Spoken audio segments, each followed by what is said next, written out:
رامین پرهام پرده‌ای از واقعیتی تکان دهنده برمی‌دارد.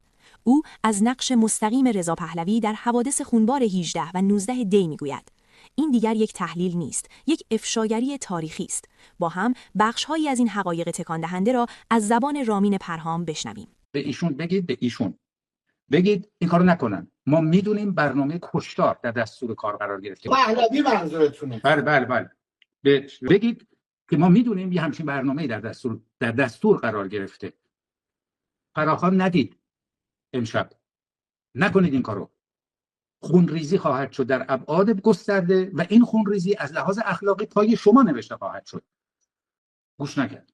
برای خیلیاتون مشخص شد که با تعداد انبوه جمعیت نیروهای سرکوب به عقب رانده می‌شوند و احتمال سرکوب رو به حداقل می‌رسانید.